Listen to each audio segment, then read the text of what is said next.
Buenas noches y bienvenidos, aragoneses.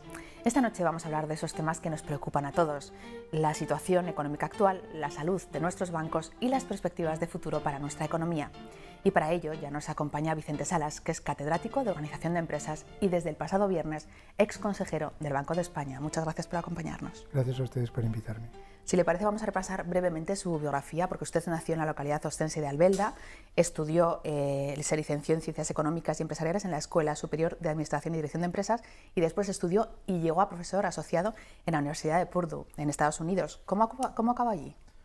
Bueno, en el cuarto año de ESADE se planteó la posibilidad de salir a estudiar fuera.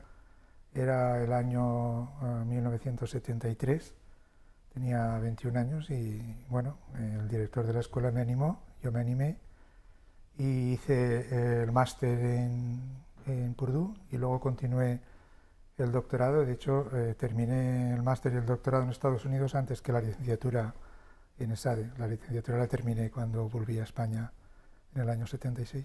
De hecho, no fue su única experiencia en universidades estadounidenses, porque también ha estado trabajando en Stanford, en Connecticut, luego en la Universidad de Zaragoza. ¿Hay mucha diferencia entre la Universidad de Estados Unidos y la Universidad de aquí? Sí, bueno, yo diría que el entorno universitario americano es mucho más competitivo. Las universidades eligen a los estudiantes y son también más cuidadosas a la hora de elegir a los profesores. Algunas universidades, por ejemplo, tienen como política que ningún estudiante que se haya graduado en la universidad pueda llegar a ser profesor en esa misma universidad. Por tanto, primero tiene que hacer carrera fuera y luego poder volver. Sí, es verdad también que las diferencias eran mayores en los años 70 que ahora, y que la Universidad Española pues ha evolucionado para parecerse más a la americana y a la europea.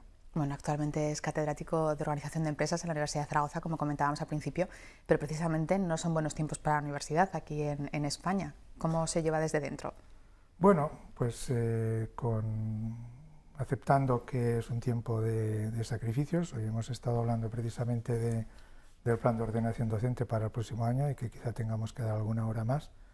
Creo que lo aceptamos con resignación y esperando que sea simplemente un problema pasajero y que se recupere la inercia que llevábamos en años pasados, que realmente habían supuesto un empujón muy importante para la investigación y para la docencia en la Universidad Española. De hecho, dedica gran parte de su tiempo a la investigación y por ello ha recibido premios tan prestigiosos como el Jaime I de Economía, el Juan Sardá también de Economía o la Medalla al Mérito Profesional del Gobierno de Aragón. No es frecuente atesorar tantos reconocimientos. Bueno, yo me siento muy halagado y muy afortunado por estos reconocimientos. El premio Jaime I, Rey Jaime I, lo recibí en el año 91.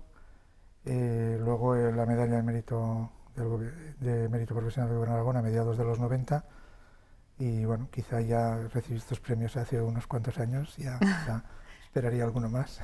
Bueno, aún tiene tiempo para atesorar más. Sí. Sus labores de investigación se han centrado precisamente en el funcionamiento de las empresas. ¿Qué han hecho mal las empresas españolas para que no estén reaccionando bien a esta crisis económica? Bueno, yo creo que están reaccionando bien, dadas las circunstancias. Si pensamos en las cifras de exportación, las empresas españolas han demostrado una buena capacidad de adaptación y las exportaciones españolas en los últimos años han estado creciendo por encima del promedio mundial. Por tanto, las empresas internacionalizadas lo están haciendo muy bien. Las empresas que están en el mercado nacional, obviamente en un periodo de contracción de la demanda, tienen muchas más dificultades para mantenerse.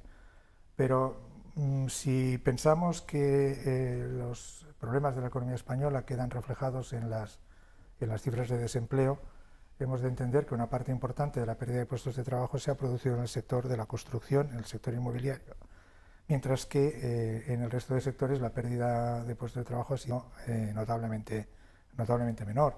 Y como digo, pues muchas empresas han mantenido su actividad internacional. Yo creo que las empresas españolas están demostrando una notable capacidad de adaptación a la crisis, pero hay que entender que el desplome del sector de la construcción, que llegó a representar el 20% del empleo en la economía española, pues es un shock muy negativo al que evidentemente pues, responder para resolverlo es complicado. ¿Y qué deben hacer ahora para ganar competitividad?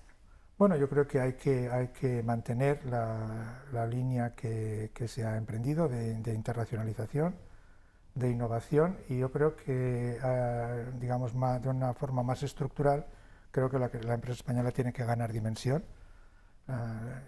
Nos faltan empresas de tamaño mediano grande, creo que nos faltan empresas de 250 trabajadores de capital nacional, es decir, enraizadas en el territorio y con una proyección internacional clara.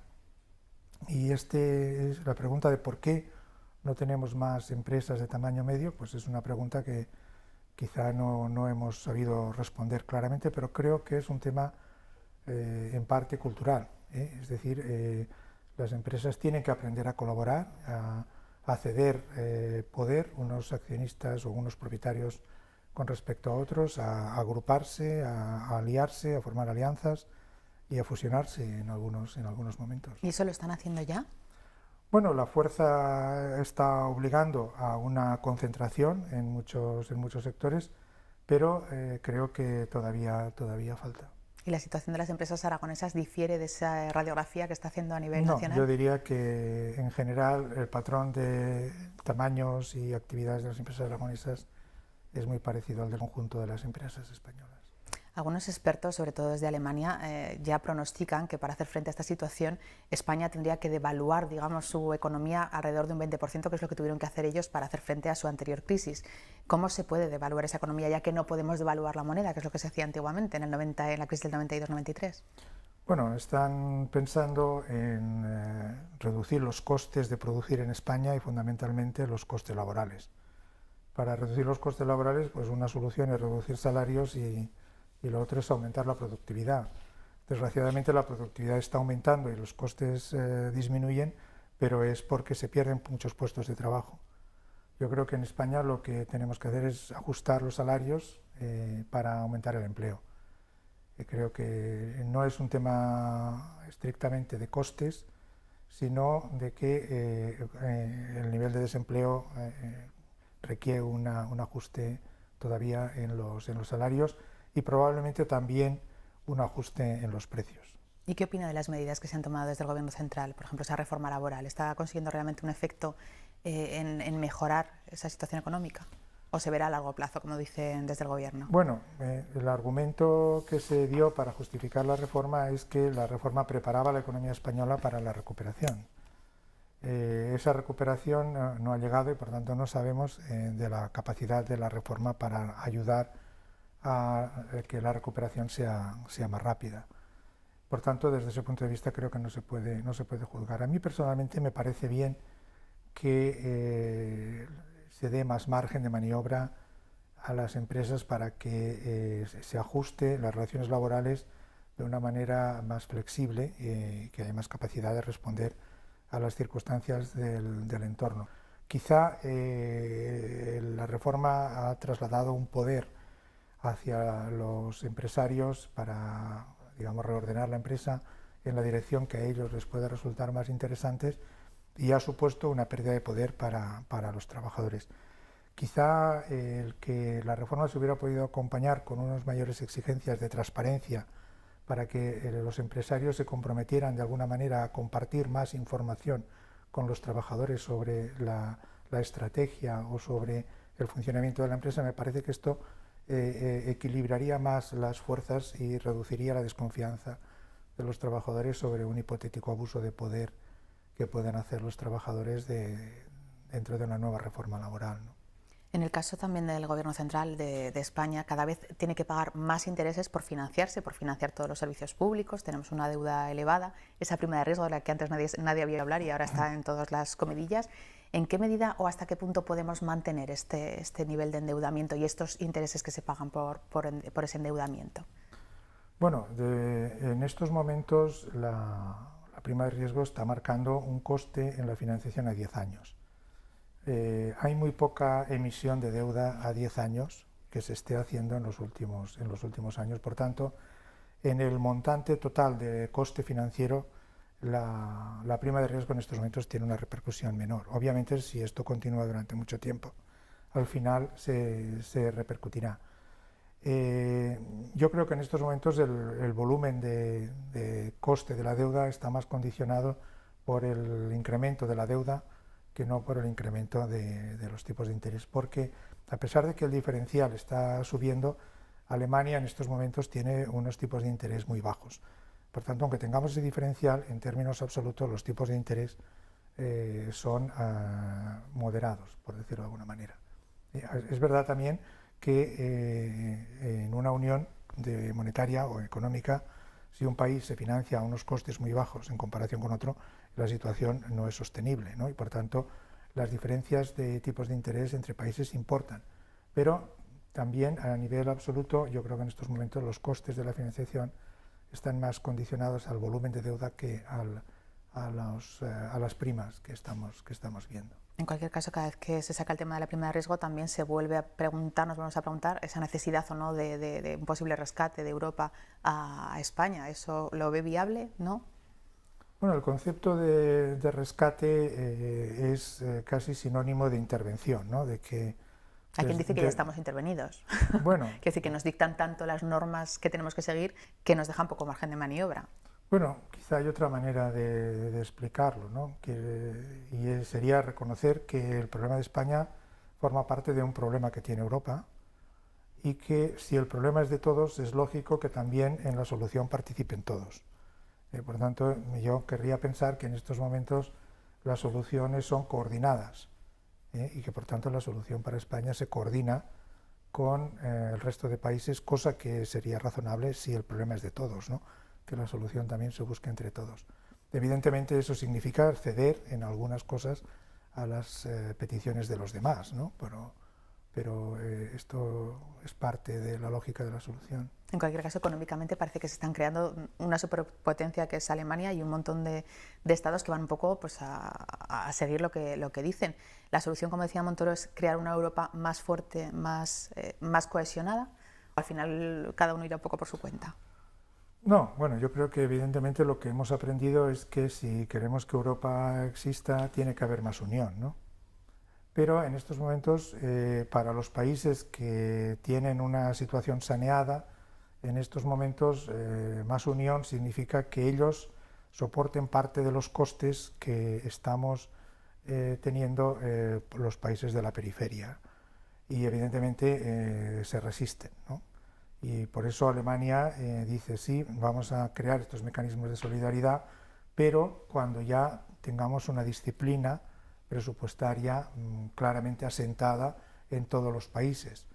Cuando ya tengamos eso, podemos hablar de los eurobonos, que en el fondo es una manera de... ¿Qué son exactamente los eurobonos, que también está en todas las cafeterías? El eurobono es un bono que emite Europa y, por tanto, la garantía de ese bono es el conjunto de la economía europea, frente a los bonos que emite cada país, que hasta ahora en el Tratado Europeo se daba por sentado que cada país tendría que hacer frente a sus deudas.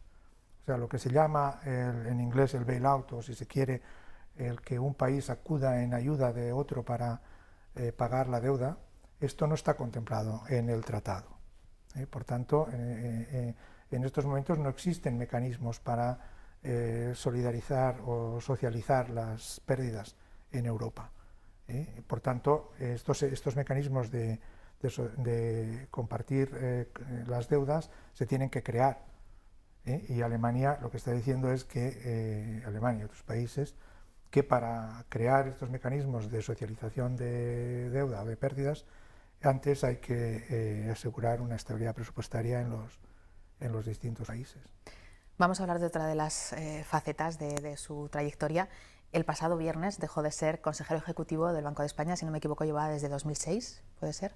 Exactamente, ¿qué labor desempeñaba ahí? ¿Cómo llegó al Banco de España? ¿Cómo es un poco los intríngulis del Banco de España, que todo el mundo ahora parece que lo conozcamos más debido a las últimas crisis? Bueno, yo he tenido dos etapas en el Banco de España. Tuve una primera de consejero general en el año 1994, que se estrenó el Estatuto de Autonomía. Todavía estábamos fuera del euro, pero tuve la suerte de participar entre el periodo 94-98 en el periodo de preparación para la entrada en el euro. y una segunda etapa con un mandato de 6 años que empezó en el año 2006. La diferencia es que en el primer periodo estuve consejero general y en este segundo he estado en la comisión ejecutiva. ¿Y en qué cambia una cosa y otra para los profanos? El Banco de España tiene 3 órganos de gobierno que son relativamente independientes en cuanto a competencias. Uno es el Consejo General, que tradicionalmente se encargaba de los temas de política monetaria y que ahora, como esos temas están transferidos al Banco Central Europeo, pues tiene una labor más de control general de la actividad.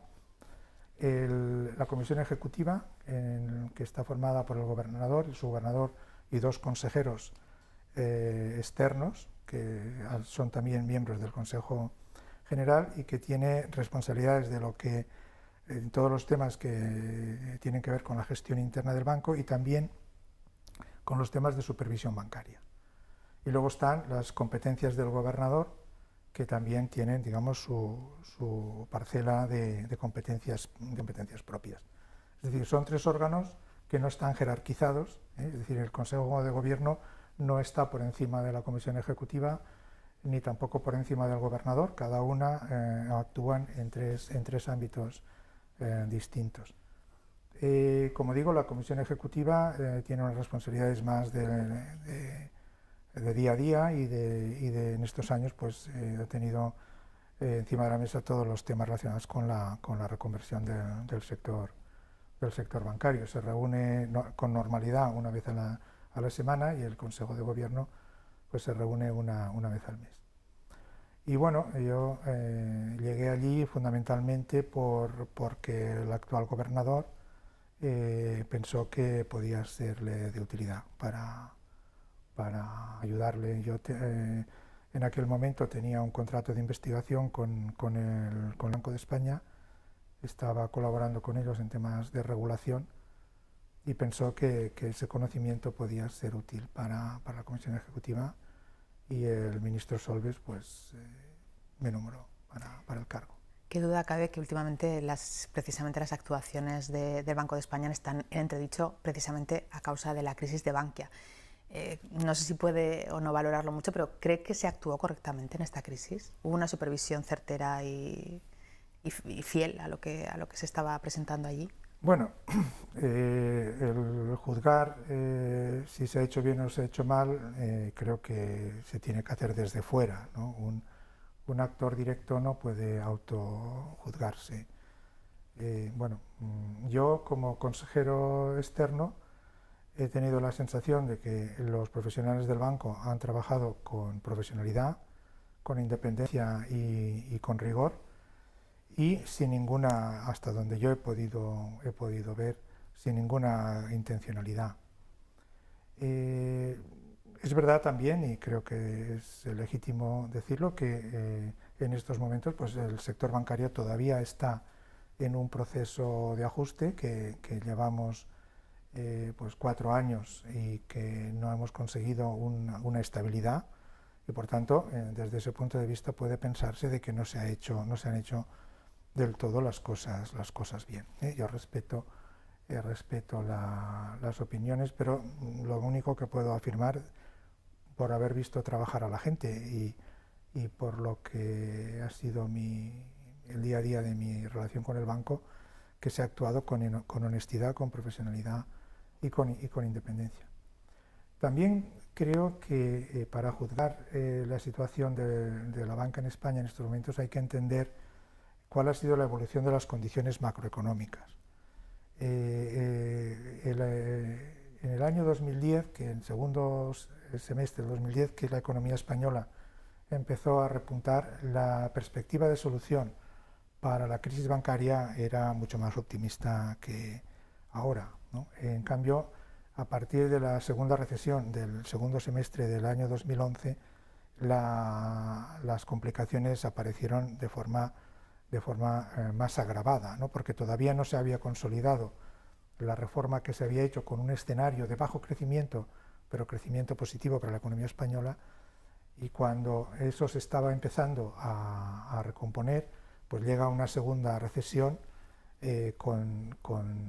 digamos, complicada también, con una situación general Por un lado, de bajo crecimiento en la economía europea, que está limitando la capacidad de crecimiento de las exportaciones españolas, que es el motor para que la economía siga creciendo. Y segundo, por inestabilidad en el conjunto de la zona euro.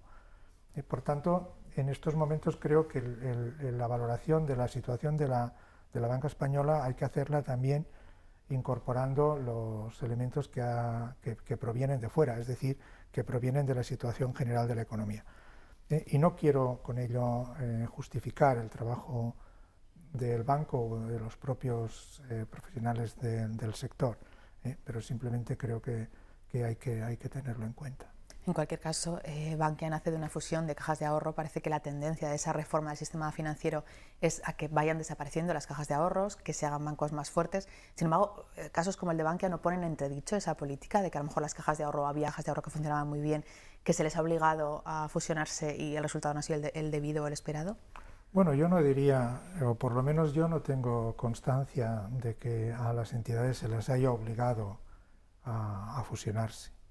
Desde luego, yo no he sido consciente de esa presión y ha habido algunas expresiones muy gráficas de cómo se han producido fusiones por parte de algunos representantes políticos, pero yo de verdad no he sido consciente de que se haya forzado la fusión de las entidades.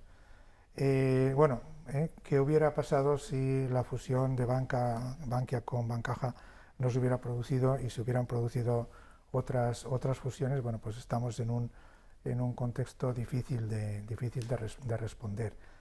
Yo lo que puedo afirmar es que hasta donde yo sé, el análisis que se hizo en su momento de las fusiones hacía pensar en una evolución positiva. Desde luego, yo nunca he tenido la conciencia de que se estaba haciendo una fusión con pies de barro.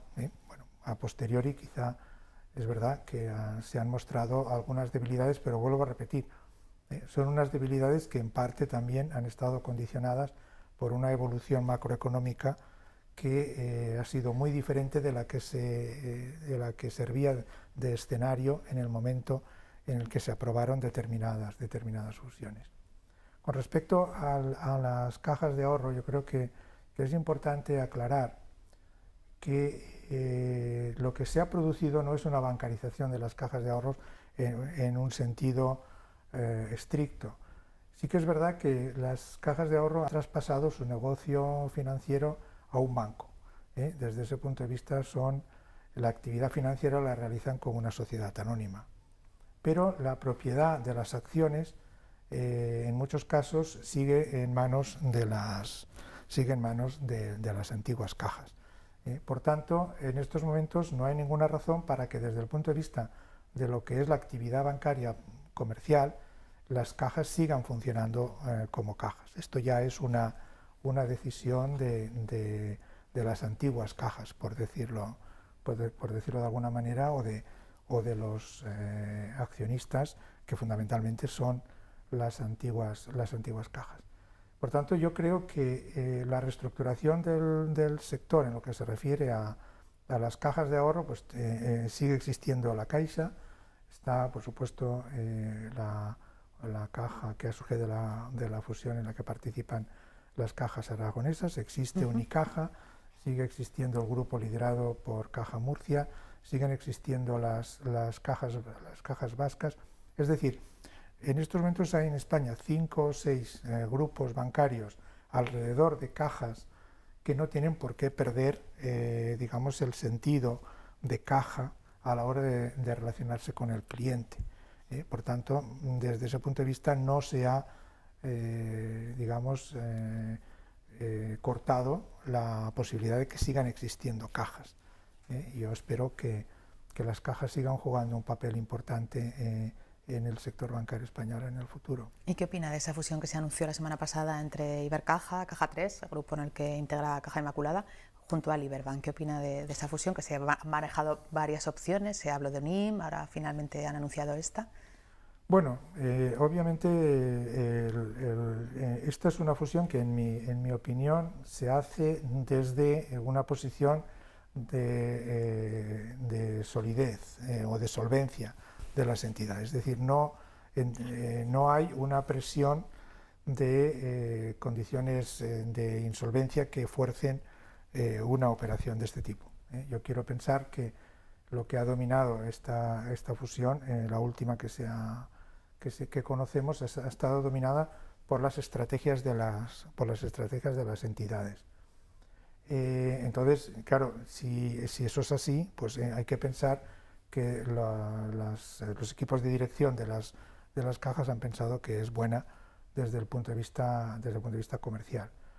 Si esta fusión podía ser mejor o peor que la hipotética compra de UNIM por parte de Ibercaja, bueno, esto también corresponde a las propias entidades juzgar.